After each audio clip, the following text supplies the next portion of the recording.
Welcome once again to Lehto's Law. Here's Steve Lehto. I did the story not so long ago about the juror who was in trial, and somebody came by a relative's house and dropped off a bag of cash,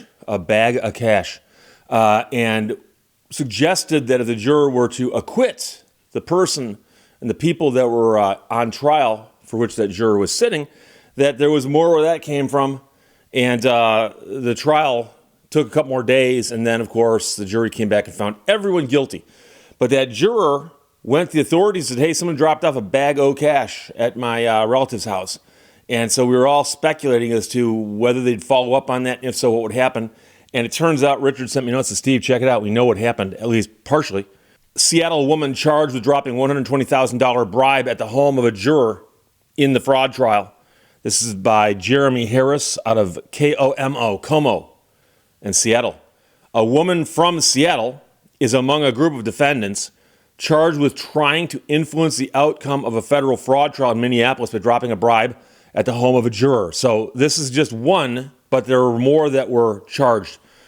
The woman dropped off a bag of money with instructions for the juror to convince others to acquit the defendants, according to charging documents. Keep in mind that to get a verdict, you need the group to be unanimous. But, of course, if you get one influential person in there, it can help. U.S. Attorney for the District of Minnesota announced the indictment against 5 people for what he described as an elaborate scheme to influence the jury in a fraud trial earlier last month. These defendants engaged in a chilling attack on our justice system. They sought to buy a juror and use her to infiltrate the jury with their own false arguments that had nothing to do with the evidence or the law. That was at a press conference a couple days ago. According to the indictment, the woman is 31 years old from Seattle. She flew to Minneapolis and followed the juror home as she left the courthouse at the conclusion of the first day of closing arguments. And, this is the kind of thing that does worry you. When you realize that there are people out there just following jurors around, figuring out where they live and so on. Prosecutors allege that she and other co-defendants had selected her, only known as Juror 52, because they believed that she could swing the jury's verdict in the defendant's favor. So somehow they sat and watched part of the trial and said, that's the juror we need right there. That's her. And what's funny is I've selected juries before. I've argued cases to juries before. I've had juries rule on my cases before. I've taught classes where we cover jury selection. And the most fascinating thing is that people are convinced that you can sit there and question a juror and look at a juror and know how they're going to vote. And I'm telling you right now, ain't nothing further from the truth. And I mean, there's people out there, there's entire businesses based on the idea of jury consultants, people who will come in and help you pick a jury. And it's still a tough call. As part of the scheme, the conspirators decided to target 52 because she was the youngest juror, and they believed her to be the only juror of color. The conspirators conducted online research to get her personal information, including her home address and information about her background and family members. They conducted surveillance of her to confirm her home address and obtain information about her daily habits.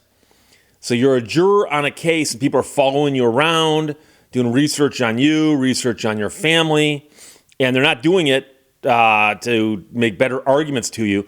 They're doing it to try to bribe you, which some people are going, Steve, that's not that bad. Someone wants to hand me a big old bag of cash. Well, of course, the fear is that someone who's willing to go that far outside the bounds to try to get you to vote one way, will they be okay with you voting the other way? Or will something bad happen to you? So back on June 2nd, the night before closing arguments were scheduled to conclude, 2 people drove to the juror's house, one of whom was a defendant here, with the bribe money that had been placed into gift bags, according to the indictment. Both of them have been indicted, but meanwhile, one of them handed the gift bag to a relative of 52 and explained there'd be more where that came from if you acquit the defendants. So somebody, believe it or not, actually videoed this taking place. And so it looks like law enforcement's got a copy of that video. Gee, we only had a video of this. Oh, one of the defendants videoed it. Oh, cool. The U.S. Attorney in Minneapolis said the bribe also included a set of instructions to the juror as to how to do this and how to perhaps make the arguments work better. According to the charges, the instructions also included, said, you alone can end this case. You are to, and this is all caps now, so they're typing like an angry person on the internet, not guilty on all counts for all defendants. The juror immediately notified police the bribery attempt and an investigation began. So they picked the wrong juror. They thought they had the right juror because she's young and possibly of color, but she was the wrong juror in that she immediately called the authorities. Fortunately for all of us, Juror 52 could not be bought. She terminated their scheme. It is an obvious and blatant attempt to inflame the jury, so they disregard their duty to render justice based on the evidence. Through this blueprint for acquittal, the defendants made it clear they wanted to infiltrate the jury not only with a bribe, but with a well-thought-out plan to corrupt our system and undermine the rule of law. Meanwhile, the U.S. Attorney's Office in Minnesota told Como News that the defendant here is not in custody, but is expected to self-surrender to make an initial appearance in federal court in Minnesota later this week. Let's see how that goes. According to ABC News, the federal trial during which the bribe was reported marked the first in the sweeping Feeding Our Future fraud case, where dozens of defendants are accused of exploiting funds from a federal child nutrition program during COVID. Remember that? To purchase big-ticket items like luxury cars and houses instead, and those houses and luxury cars were not used to feed the children. The DOJ charged 47 defendants in connection with a $250 million fraud scheme, which allegedly misappropriated and laundered funds from the federal child nutrition program administered by the U.S. Department of Agriculture. This case raises so many questions that I was totally just bewildered by it. One of which is, where do you get $120 from? You're going to bribe somebody. Let's give them $120,000. Why not $100? I think most people, you get their attention with $100. $120? Like, is there something magical about that number? Is it mystical? Is it lucky? $120,000? But of course, the other bigger problem you've got is when it backfires on you like this, and it turns out that there's now a whole group of people who've been indicted with doing this.